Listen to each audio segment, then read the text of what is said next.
Pre-law entrance session. So if you're looking for engineering or one of our other academic offerings, you're in the wrong room. My name is Ben Cooper and I am the pre-law program manager here at Baylor. These are my direct contact details, so feel free to pull out your phone and take a screenshot. If for some reason you can't get a decent shot from the back perhaps, all of this information is actually on our pre-law website, which is simply baylor.edu/pre-law. So you can tell from my accent that I am not from Texas. I am from what I call the deep south. So Brisbane, Australia is where I went to law school, it's where I grew up. I practiced as an insurance litigator in Australia, and then I relocated to London, and I worked in a large firm doing banking and financial services litigation. You're not going to get palmed off to a graduate student or an administrator. You will work solely with me throughout the duration of your pre-law journey. Do we have any lawyers with us today? Okay. We've got one. So you're going to be able to vouch for everything I'm about to run through. You are about to start an exciting but a challenging journey. It is not easy to get into the legal profession. You're going to have to perform at a very high level for the next 4 years here at Baylor. That means getting involved in the classroom, that means building a resume, but it also means taking your grades seriously. The expectation at the college level is going to be much higher than what you're used to. Now, aside from doing well academically, you're going to have to take the law school admissions test. That is not a test that you can cram for. It is not the SAT, but it is a test that can be learned. But it will require a serious commitment of time and effort, ranging from 3 to 6 months. We're going to talk about that in some detail later. Then you're going to go through the actual application process itself, which is going to take many weeks of dedicated writing and reviewing and straight up admin. Now, once you get into law school, you will then begin a very arduous academic journey that will be more work than you have ever done. Then you're going to prepare for the bar exam, which is going to require months of preparation following law school. And then when you pass the bar exam, hopefully the first time, then and only then will you begin your legal career. So what is pre-law all about? It's important that we get a few terms down first. So you're going to hear things like pre-law tracks, pre-law designations, pre-law majors. Let's get some things clarified. There is no such thing as a pre-law major. Okay, no one majors in pre-law. And we know that because that's what the American Bar Association has directed us. They're going to be far more interested in your skills than in the content of your major. Now, a track is just a list of courses within specific majors, okay, that you have to take in order to graduate with that track.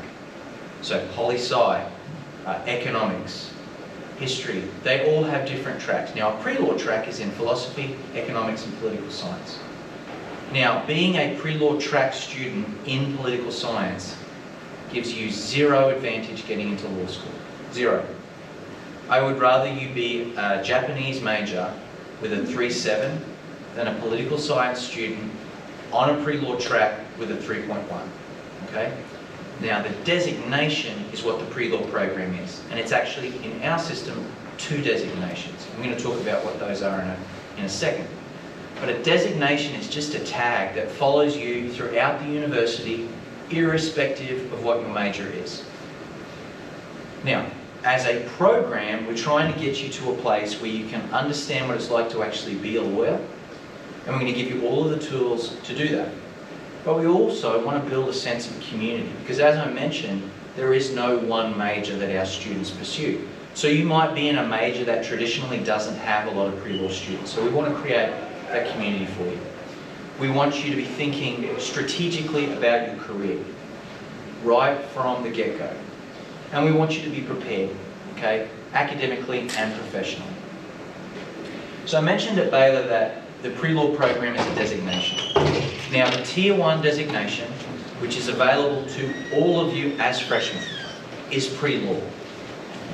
What that means is at the end of 24 Baylor credit hours, so it doesn't matter if you're bringing a bunch of hours in, at the end of 24 Baylor credit hours, which is essentially the end of freshman year, you have to have at least a 3.2 to keep the designation. You can add it when you talk to your advisors, you can email me and we can add it halfway through the semester, but at the end of your first 24 credit hours, you have to have at least a 3.2. Now, the reason we do that is because a 3.2 is not a competitive GPA. Doesn't mean you can't get in to law school with a 3.0, for example, but if you look at the national average, it varies between a 3.4 and a 3.5 depending on the year. That 3.2 is a minimum standard. Now, if you want to add this designation after your first year and you don't have a 3.2, or you have the designation and you can't meet that requirement, you will drop down to what's called pre-law interest. Now, it's important to know that there is, practically speaking, no difference between these designations. You get all the same emails, all the same advising, all of the same opportunities. But the reason we have this distinction is it's meant to be an early warning system. If you find yourself unable to retain that Tier 1 designation, it's our way of saying, if this is a goal, if you're serious about wanting to be an attorney, now is the time to reach out for help so that we can turn things around. We can't go from pre-law interest to pre-law, but I will tell you we've had lots of very good pre-law interested students who have realised early that freshman year did not pan out. They made changes, they dedicated themselves with renewed effort to the pursuit of a legal career, and they went off to great schools as a result. So our mission is just not to get you into any law school at any price. We want you to know what it's like to be a lawyer before you go. We want you to be prepared academically and professionally. And here's the big one: the right school at the right price. It is not as simple as get a law degree from anywhere and you'll be fine. There are schools out there where barely half the class pass the bar exam. There are schools out there that will cost the same as a top tier school and leave you struggling to find a full-time, long-term job as a lawyer. We want you at the right kind of schools, at the right kind of price. So, when we think about being a lawyer, we have some ideas in mind that are very heavily influenced by what we see in the media. I'm gonna age myself here, but I grew up on John Grisham novels, and A Few Good Men was one of my favourite movies. I also did not speak to a single lawyer before I went to law school. So my vision of what being a lawyer was like was very heavily influenced. What we want you to be able to do is to look past this to the reality of the different areas of legal practice and the profession itself. So in order to be able to answer the question, do you actually want to be a lawyer? You have to understand what that's like. And you have to understand, with that knowledge, whether it's something you actually want to do. Now, it's important. What I am not saying is that the only thing you can ever do with a law degree is be a lawyer. But the chances are you're going to spend a good chunk of your post-law school life practicing law before you leverage it into something else. So that if the idea of being a lawyer is terrible to you, then we need to talk about that before you actually go. I enjoyed law school. I would go again in a heartbeat. But it's not a place to go to figure it out. You don't go to law school to find yourself. You need to know what you're getting into before you go. So, in order to explore some of these questions, we need to figure out whether you are actually interested in developing the skill set that the American Bar Association has identified. Are you interested in different legal disciplines? If you came to me and said, I'm interested in labour law, but I have no interest in doing anything else, then if we dig a little further, it might be that we can get you into a job that deals with labour law issues that does not require you to go to law school. Have you spoken to people who are doing the kinds of things that you're interested in? We're going to give you opportunities to engage with law students, law professors, and practicing attorneys. Do you enjoy reading significant amounts of material? My practice was litigation, but the vast majority of my day was not in court. It was reading and writing. And if reading and writing is not the thing that you really enjoy doing, then let's explore that and see whether or not the law is in fact the right fit.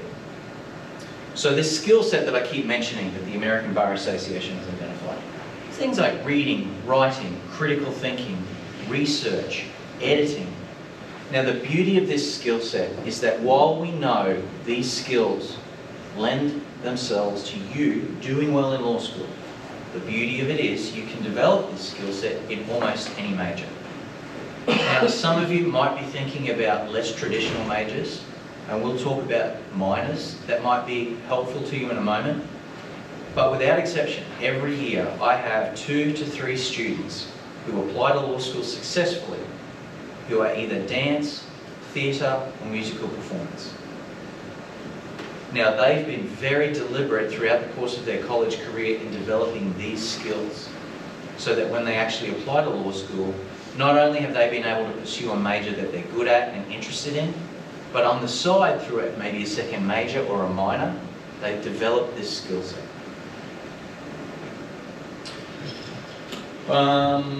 Okay, remember, designation, not a major.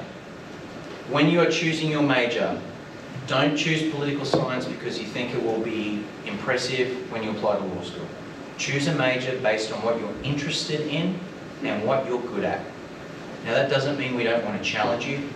It doesn't mean we want you to take classes that are a breeze, but we want you to be interested and we want you to play to your strengths because, as I said, those grades are going to be important.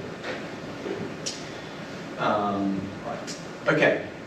Now, if you were interested in the human body, but you did not want to be a doctor, you wouldn't go to medical school. There is going to be another graduate degree out there that is a better fit for your specific interest and career goal. You think of law in the same way. Now, the beauty of this, for all of you here in this room, is that being a pre-law student does not limit you in terms of your alternate career paths. If you do everything that we suggest, if you follow this plan, you will have good grades. You will have had opportunities to build meaningful relationships with your professors. You will have built a resume. And if you get to the end of your college career as a pre-law student and you decide, you know what, I don't think this is for me, all you've done is put yourself in an ideal position to pivot into the workforce or into another graduate program. So we need to be out there, we need to be talking to attorneys, okay? I'm sure some of you have had opportunities to shadow, and that's fantastic, but we need to be talking to as many lawyers as possible, and we're going to walk you through how to do that and give you the tools to go and do it on your own. You need to attend the pre-law events that we have on campus. We are going to be in person this semester, so you're going to have lots of opportunities, but you've got to show up. If we bring a judge to campus or a legal academic, carve out that hour and make the time to actually be there. We also have a pre-law podcast called Bears, the Bar and Beyond. It's available on iTunes but also on our homepage. Take the time to listen to that. Not only do we give you some good generalised information about what to be doing at your particular stage of college, but we also interview lawyers from all over the country doing all kinds of different work. Join the Pre-Law Society. This is a great way for you to meet other interested students, but they also bring law students, lawyers, and law schools to campus to interact with you. It's a great way to build a resume, it's a great way to get in positions of leadership, and there's also not only a social but a community service element to that organisation. You might want to think about something like mock trial or moot court. Great ways for you to practice your advocacy skills. Now, who's actually met with their advisor so far? Okay, a few of you. So, for those of you who have not had a chance to meet with your advisor, there is a pre-law prep course called STL 1102. I'm going to talk about that in a moment. You're also going to get an email from me every week. And in that email, I'm going to be outlining scholarship opportunities, law firms in the area that are looking specifically for undergraduates, opportunities to write research papers and to be actually published. There's also going to be a second section of that email that's going to deal with national security and intelligence opportunities. Take the time to read that email. You will not get any opportunities if you don't actually apply. So take the time to read through those opportunities. So I mentioned this course, STL 1102, and it's really an academic study of the legal profession. We're going to explore how a law firm works, how it makes money, how it charges clients, how lawyers' salaries are calculated. We're going to explore the different practice areas that are out there so that we've got kind of a broad strokes picture of the profession. In that class, you're going to connect with lawyers and with law students. There are still some seats available, so if you haven't signed up for that, please ask your advisors.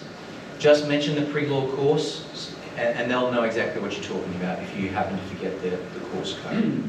And the idea is, at the end of that semester, you're a little bit closer to figuring out whether or not you might be interested in pursuing the law further. So I mentioned that we have students from those non-traditional majors, dance, theatre, musical performance. But we also have a lot of students who just realise, hey, I really need to develop these skills. And a great way to do that is the legal reasoning and analysis minor. It's an 18-hour minor, but what I think is tremendously helpful is that it forces you to take a logic class. Now, because PreLaw is not a major, there are no required classes. But we have two classes that are strongly encouraged. And they're philosophy classes, Philosophy 1306 and 1307. And they're logic classes. Now, the reason we strongly encourage all of you to complete at least one of those classes is that the law school admissions test is heavily based on logic. And using the data that we have from the Law School Admissions Council and from our own records here, we've found that students who get an A or a B in one of these classes do better on the Law School Admissions test as a consequence. Now that doesn't mean if you don't do well, you can't learn the test. But we encourage all of you to think about completing at least one of them before the end of sophomore year. Doesn't mean you can't take it later, but by doing it before the end of your second college year, if you do well, you know you have a base to build on as you prepare for the LSAT. If things don't go to plan, it means you have some time to do remedial work to get yourself into a position so that when you do begin your LSAT prep, you've got some of those fundamental concepts down. So there are some fantastic academic opportunities for students here at Baylor outside of the classroom. Baylor in DC is one of them. It is an excellent alternative to a study abroad. If you really want to do a study abroad, there are opportunities to do those. We can certainly connect you with some great international legal internships where you could go and work with a barrister in Australia, a law firm in Toronto, London, or Paris. But the Baylor in DC program is fantastic because it will put you in the nation's capital in a fall or a spring semester, unlike a lot of other programs that are in the summer. What that means is those more competitive internship opportunities are going to be easier for you to secure because you're not fighting with the thousands of students who flood into DC each summer. You will get a full-time work experience. You'll be working in your internship Monday to Friday, 8 to 5, like a regular professional. You will come back with a full semester's worth of credit because in addition to working, you're going to take classes and you're going to come back to us with a full semester's worth of networking. We've had people at the DOJ, the US Attorney's Office, which in DC is very interesting because you're doing federal prosecutions and essentially local or state crimes, which is obviously a unique thing to DC that they would do both. The White House, congressional offices, think tanks, policy writers. Lots of great opportunities. We've also had students secure jobs, full-time jobs, off the back of that program. Now, you may want to consider the tracks, as I said. Think about the Baylor Interdisciplinary Core, the University Scholars Program, the Baylor Business Fellows. These are great chances for you to really challenge yourself academically. Quick note about undergraduate research. I think a lot of you feel like unless you're a graduate student, you're not going to have opportunities to do real research. That is not the case. Even as undergraduates, there are opportunities for you to work with faculty on research, but to also write articles and to present at research conferences as undergraduates. These opportunities are going to be in your emails on a weekly basis, so just take some time and stay on top of those opportunities. Okay. It is important that you do well in the classroom, but we also have to have you active outside of it because we want to be building a resume. So, look for those shadowing opportunities. Look for those opportunities to do informational interviews. Again, we'll give you all the tools to do that. Look for some of the upper level classes that we offer. There is a class that you can take as a junior or a senior, again, full credit, that will put you in a law firm 10 hours a week here in Waco. This is the DC program that I mentioned. But we also have a career services office that is dedicated to connecting you to people who want you to come and work for them, whether that's as a part-time role or as a graduate role. There are also some great opportunities for you to find real mentors, people who are willing to take you under their wing and to guide you through the next 4 years. Now, we're blessed at Baylor to have a lot of student organisations. At last count, it was around 300. On the first Friday of the fall semester is a thing called late night. You will not miss this because all of your community leaders are going to make sure that you know about it and they're going to take you to the event. And it's going to be all of the buildings throughout campus filled with these 300 odd student organisations. Try a bunch.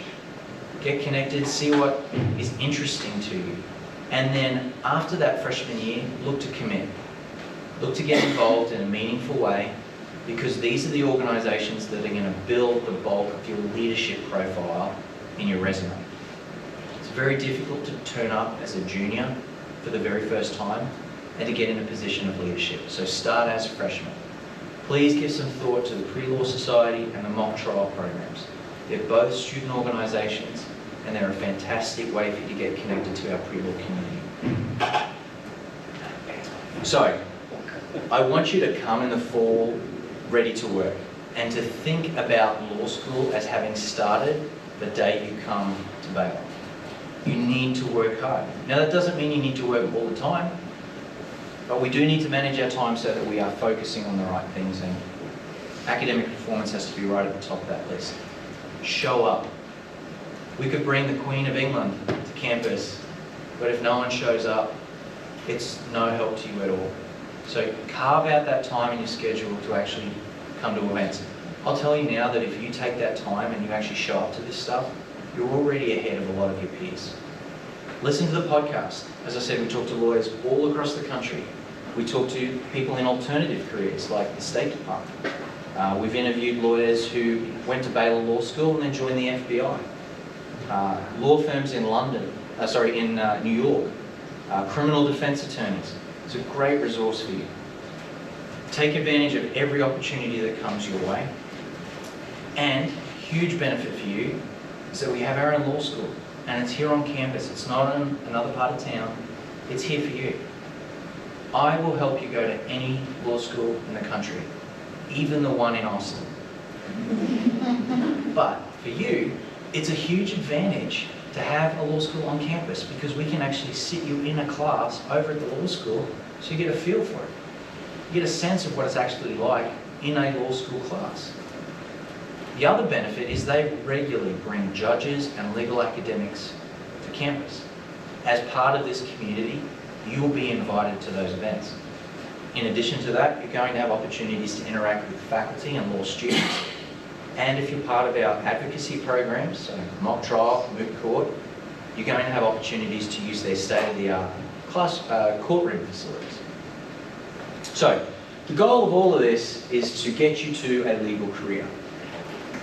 And the key to that is the law school admissions test. It is by no means the only thing that matters, but it is the most important thing that matters. If you have a 4.0 and you have a below average LSAT, you will not have as many opportunities as someone who has an outstanding LSAT and an average GPA. Right now, it is a 4-section test, 35 minutes per section, currently taken digitally on a computer from home. We don't know whether that's going to continue into the future, but that's how it is right now. By the time you go to take it, it may well have changed. It is not an aptitude test, and it is not a content test. It's a test of how you think. The beauty of that is that even if it's a struggle, and to be real with you, it is for everybody, but you can learn it in the same way that you can learn an instrument or a language. Some people can pick up a guitar for the first time and be pretty decent in 3 months. Some people it takes 9 months. But the idea is that if you're willing to put in the time, you can learn to get a good score on the LSAT. It is the most important part of the application, and with the exception of a few diversity scholarships, it is the only criteria for getting a scholarship to law school. And the beauty of it for you is that if you have the right score, you can go for free. Your average law student is going to graduate with somewhere between $100,000 and $150,000 in debt, just for law school. But if you plan the LSAT right, if you dedicate the time, you can go for free. Now, to help you with that, we bring test providers, or test preparation providers to campus to give you practice tests and to give you workshops, all at no cost to you. We have those logic classes that I mentioned that are designed for you to get a sense of how much work you might need to put in before you actually begin your preparation. Again, coming back to the benefit of having a law school here on campus, they will provide you with what's called a boot camp, where you'll have an opportunity to go through the admissions process with the admissions team at the Baylor Law School. There's the podcast, guest speakers that we bring to campus, and as I said to you at the beginning, when you start your application process, I will work with you one-on-one.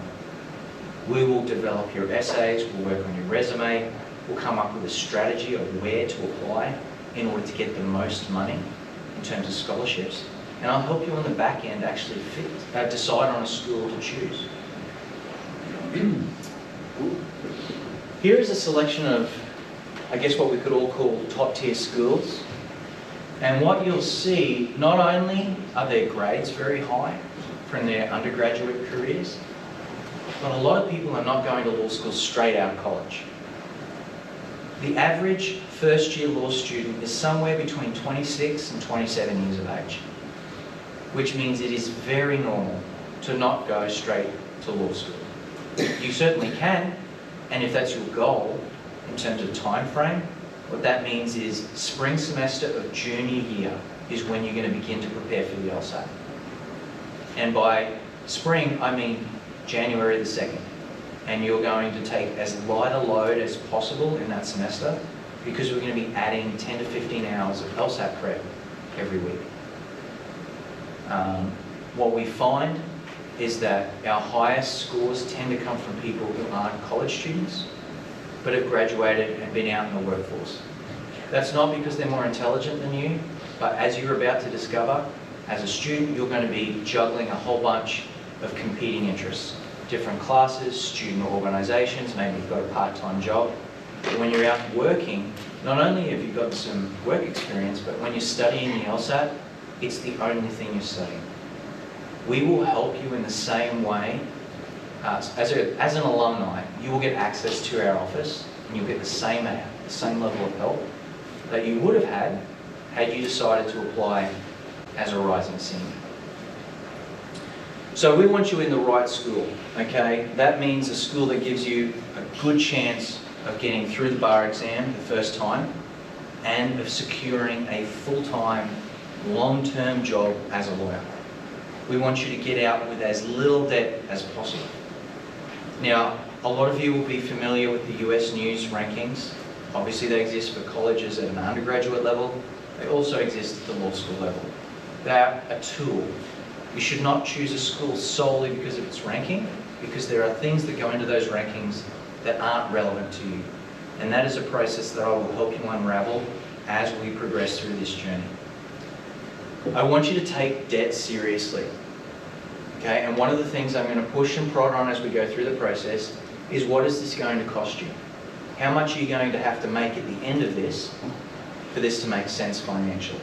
And again, we give you the tools, we bring financial coaches to campus so that you get a sense of, what is it going to cost me, what am I going to have to make, and is this the right decision? Prior preparation and planning prevent poor performance. I know I've said this many times and I've alluded to it, but the reality is when you get here in the fall, that's when the hard work begins.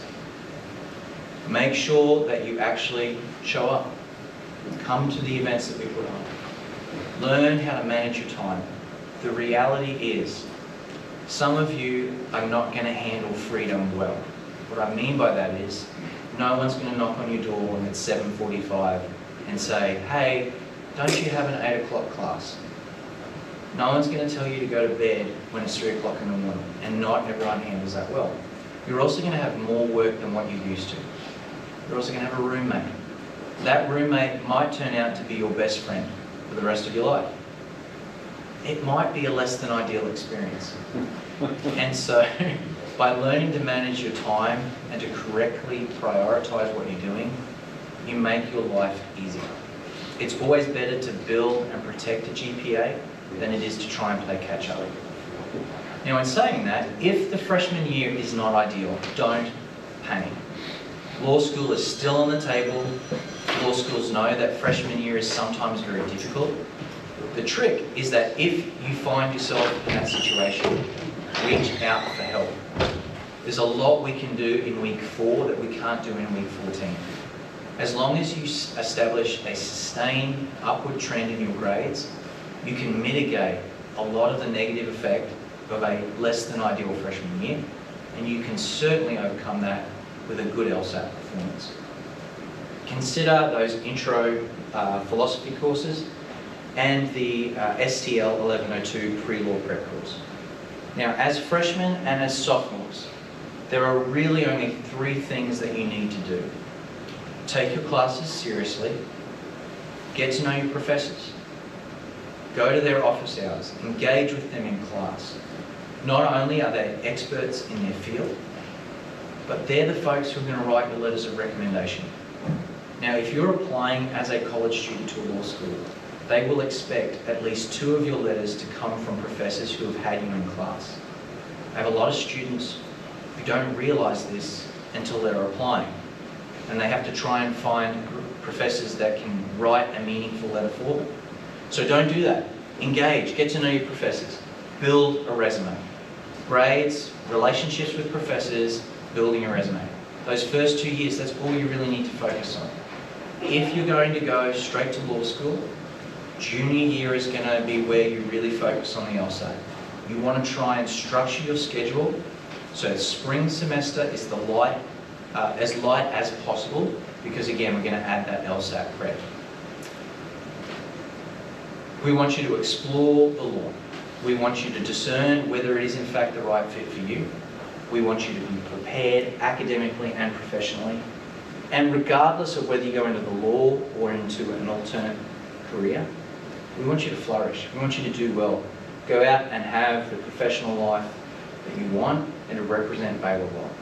And then hopefully to pay that back to the people who come after you.